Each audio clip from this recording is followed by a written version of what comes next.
It's a good world. Good world going bad. What the heck is going on with all of this foreclosure data? Is there going to be no foreclosure crisis, or is foreclosures skyrocketing right now? Well, today, you guys, we're going to answer those questions, and then we're also going to dig into data that's going to tell us what states have the worst foreclosure rate for commercial real estate. And then we're going to try to answer the question, will the foreclosures that are skyrocketing in commercial real estate impact unemployment, and will the unemployment lead to additional foreclosures? Now, we're going to review today a quarterly report from ATTOM. Now, ATTOM, or ATTOM, is one of the leading providers of foreclosure data, just like Black Knight. Now, according to ATTOM, most of the records that they're pulling are public records. And before I dig in and we really kind of see what's going on with foreclosure data, first, let me show you guys how they're getting their data to begin with, since we continuously are learning that we have a data corruption problem. It's almost impossible to know exactly what's going on with so much data corruption. I mean, where are all the people that are in serious delinquency and forbearance from the lockdown forbearance plans? Why is that 327,000 people not being reported in this data? Why? I don't have that answer. But regardless, let me show you how they're getting their data. As always, guys, everything will be linked in my description, but here's their methodology. The ATTOM U.S. Foreclosure Market Report provides a count of the total number of properties with at least one foreclosure filing entered into the ATTOM data warehouse during the month and quarter. Some foreclosure filings entered into the database during the quarter may have been recorded in the previous quarter. Data, and here we go, guys, data is collected from more than 3,000 counties nationwide, and those counties account for more than 99% of the U.S. population. Now, the thing that they're not saying is how much of that data is from states that are non-disclosure states that are missing some of the information. So it's good that they're pulling from 99%, or it's good that they're pulling from counties that equate 99% of the population. But again, they're not differentiating the states like Texas, for example, that is a non-disclosure state. So still, guys, data triangulation is still very, very important. But let's get into their quarterly report now. All right, guys, so the name of this report is U.S. Foreclosure Activity Increases Quarterly in Q1 of 2024. So activity, again, you guys, does increase, but I'm going to tell you guys, just from looking at this data alone, it's not high historically, okay? It is, the trajectory is high, but when we compare it to the GFC, it's not high. But again, I'm going to show you guys where we were at in 2006 and 2007, and the similarities are alarming. Now, it's a little bit lower, but again, this data is missing. We don't even have the people that are still in forbearance from lockdowns. So anyways, we'll get to all the data here in a second. Now, starting with the first paragraph, Irvine, California, April 11th, 2024. So it's a fairly new report. ATTOM, a leading curator of land, property, and real estate data, today released its Q1 2024 U.S. Foreclosure Market Report, which shows a total of 95,000 U.S. properties with a foreclosure filing during the first quarter of 2024. That is up, you guys. Not a lot, though. Only up 3% from the previous quarter. But again, less than 1% from a year ago. So it's down about 1% from a year ago. So it is, again, it's ticking up, but it's still low. And remember as well, they did a VA moratorium. So that VA moratorium is obviously impacting these numbers. Would you guys agree with that? Isn't that fair to say? It's also important to note that a filing does not mean that house is up for sale. Okay, it just means that it's filed publicly. Generally, that's what it means. It doesn't even always mean that, but it's a long way from becoming inventory and up for sale in the housing market. Now, the report also shows a total of 32,878 U.S. properties with foreclosure filings in March of 2024, down less than 1% from the previous month and down 10% from a year ago. So again, the trajectory is going up, but this is down 10%. Y over Y. All right. Again, I look at the moratoriums. Moving on, Q1 2024's foreclosure data reveals a market is in transition with slight increases in filings and starts alongside a notable decrease in REO properties. While foreclosures remain relatively stable, we're closely monitoring the trends. homeowners continue to hold significant equity, contributing to a persistently hot housing market. It's also important to note that that's pre-2022. Most home buyers post 2022 do not have a whole bunch of equity. Very important to understand those differences. It's really important, guys, to get that. Now, foreclosure starts do increase nationwide. A total of 67,000 U.S. properties started the foreclosure process in Q1 of 2024, up 2% from the previous quarter and up 4% from a year ago. So foreclosure starts are actually up 4% from a year ago. Starting here, states that had 100 or more foreclosure starts in Q1 of 2024 and saw the greatest quarterly increases included, interesting stuff here, guys, New Hampshire, keep your eyes on New Hampshire, up 43%. Illinois up 26%, Florida, 22%, Rhode Island up 21%, and Nevada up 16%. I'm assuming that Louisiana is not in there, Mississippi's not in there, maybe because they're non-disclosure states, not 100% sure. Now, take a look at this graph here, guys. This is the U.S. foreclosure starts, okay? I want to make a point that right now, this is where we're at with starts, all right?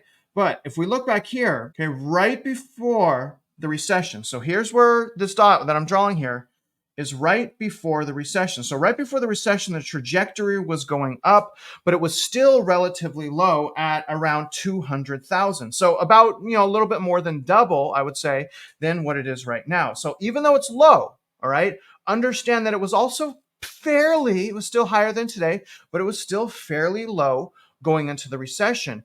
Things really don't kick off, guys, until we go into recession, until we have unemployment. Unemployment will kill the housing market. And so you see starts literally skyrocketing right here in the recession. And it took a long time for that to neutralize. So it kind of neutralized in 2014.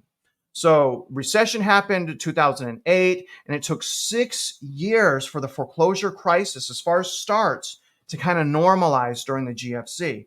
Just wanted to paint a picture of how quickly things can deteriorate. Now let's look at the filings. So we have filings and we have starts. All right, so a little bit different. Now right now, here's where we're sitting. And we've been sitting here, okay, at about 100,000. We've been sitting there, guys, since about Q1 of 2022. So essentially, we've been frozen in time for a few reasons. One, overwhelming equity. Number two, overwhelming moratorium. So there's been a lot of moratoriums. But again, let's go back right before the recession started, which was about right here. So again, even though we're not quite where we were during the GFC, it didn't pick up until we were headed into recession. And then when we started recession, skyrocketed, didn't really start coming down until 2010. All right, that's when we kind of hit the peak. So 2010 hit the peak, and then it came down, obviously, taking till about, would you say, about 2018. So it took until about 2018, you guys, for everyone to figure out loan modifications and moratoriums and for everything to get back to normal. So in other words, when it starts, it takes a long time for things to be fixed. So the question is, will consumers start to default on mortgages? Obviously, my thoughts on that is yes. And the only reason they haven't skyrocketed is obviously the moratoriums, but also the labor market. So far, the labor market has been fairly hot, and we'll get to that in a minute, which is why I want to go over foreclosures on commercial properties. Anyways, moving on. Now, here's what most people are looking at, guys. This is what basically turns into inventory, okay? Which, by the way, during the GFC, we only had about, I think, 300 to 400,000 homes that sold as a foreclosure. Most of that stuff was either loan modification or short sales. We didn't have a massive wave of foreclosures like most people think.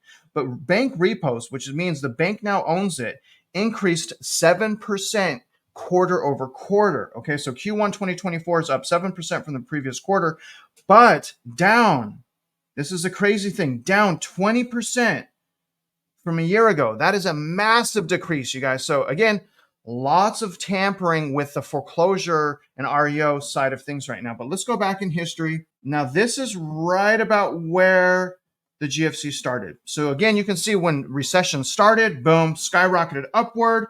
REOs essentially peaking right here, end of 2009, beginning of 2010, and then took a long time to stabilize, probably stabilized around 2016.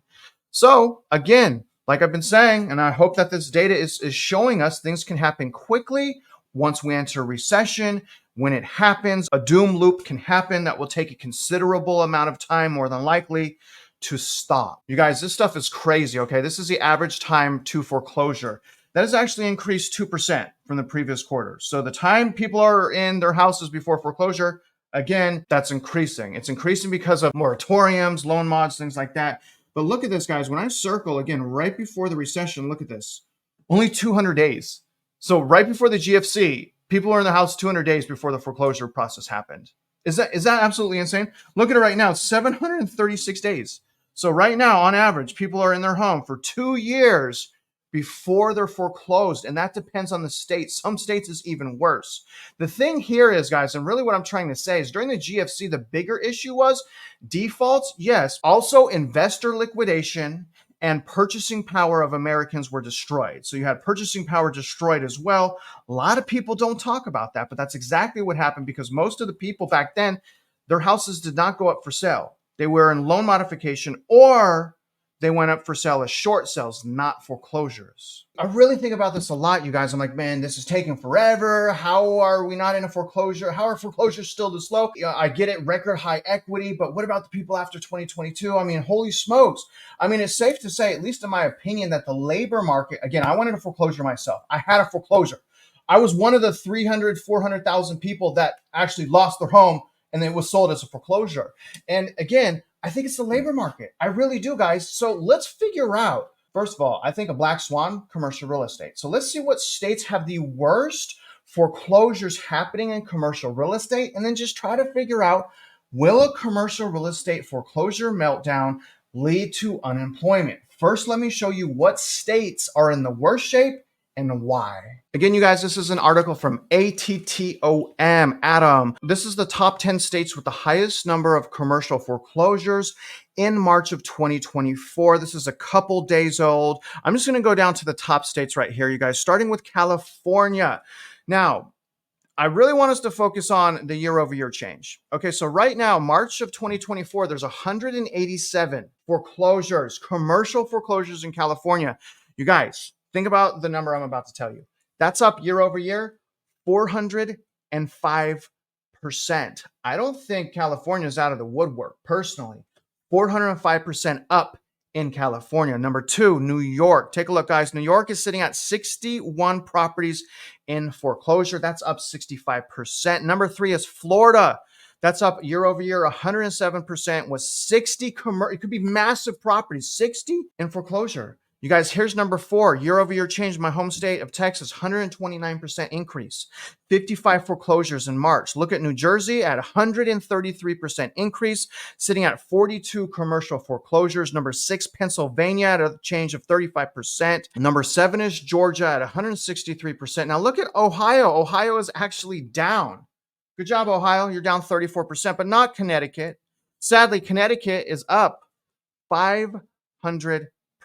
Illinois up 31%. Again, you guys, with those triple digit growth in those states, I would be concerned. If I'm in an area, a local area that has that. Now look at the difference, okay, between 2023 and in 2024. The blue line is 2023. The orange line is 2024. Look at the massive jump. Huge spike. Except again here in Ohio. Very interesting. Now, I do personally think that will lead to unemployment. Now, right now, guys, obviously the unemployment rate is historically low, very, very low, 3.8%. But don't forget, that's counting part-time jobs and government jobs. We're losing part-time jobs. We're losing the really, really good jobs that are designed to sustain the economy without it being on life support like it is right now, but it's at 3.8%. You guys, it's being propped up. The labor market's being propped up. We see that right here when we look at all employees government. Now you can see that government jobs has been skyrocketing. In fact, if we look here, going back to September of 2022, okay, so from September 2022 to right now, we've gained, okay, 1 million government jobs in about a year and a half. Again, this feeds recession. This is not healthy. We've gained 1 million government jobs. You can see that in this graph in the last year and a half. That's a huge warning sign. But on top of that, guys, I'm telling people not only look out for investor liquidation, this is a Freddie Mac report. I want to show you the graph, but let me read this. Again, this is Freddie Mac that's saying this. The higher interest rates are impacting consumer credit performance. While serious delinquency rates for credit cards and autos are increasing, mortgage performance has remained better than the other sectors. Credit cards have had the highest increase into transitions into serious delinquencies, which is 30 days or more past due, and that is followed by auto loans. And don't forget, remember, another thing that's propping up the economy, they've suspended payments on school loans. Don't forget that. As a result of higher for longer rates and sticky inflation, consumers are relying more on credit card debt, and coincidentally, transitions into delinquency are above levels seen prior to the pandemic. So again, you guys, take a look at this chart. This green line, first of all, is credit cards. This is serious delinquency. Credit cards are, if we go back here, this is about 2011 highs. In fact, this is higher than leading into the GFC. Remember, the GFC started basically the end of 2007, beginning of 2008, where we were at going into the recession of the great financial crisis, yet we're not even in recession. And that's not just credit cards. Also, auto loans. If y'all don't think that's going to put massive pressure on the financing sector, you guys are wrong. Look at the auto loans, you guys. The serious delinquency rate in auto loans is also near 2011 levels. And again, it's higher. It looks like auto loans are actually higher than the lead into the GFC. Consumers are struggling. It's the top 1% that are spending all the money. The people at the bottom are suffering. And look there's another thing inflaming the numbers: student loans. Student loans is no delinquency at all because they've outlawed it. Now, you can see mortgage delinquency. The trajectory is going up, but we're far from where we were at the GFC. But remember, guys, we were under 2% of serious delinquency, under 2%. So yes, we're low right now, but we were also low going into the GFC. Don't forget that. So my question is the real situation here is that the lag effects really haven't hit the top 1%, maybe the top 5%. Meanwhile, the bottom 95% of us are already crushed. We're already feeling the lag effects. We're already suffering. And make no mistake, you guys, a lot of those people that had those low interest rates and high equity have refinanced into higher interest rates to cash out, to try to pay off debt, to continue to support their lifestyle. That's what happened to me. You can't see that in the data. You know that because of how people live their lives. I'm around consumers all the time. I see this all the time. Consumer spending habits are bad. That's why we can get ahead by waiting and working on our purchasing power. So if it's me and I'm on the sidelines, again, I'm holding up. I'm going to let things play out. If I find a great deal, I'm going to execute. I'm going to get that deal because I understand what a great deal is. It's basic, simple, easy math.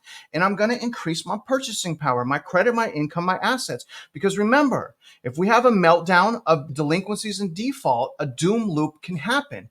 If credit tightens up, it's going to be harder to qualify for a loan during a recession, which means you probably should qualify right now because it will be harder to qualify in the future.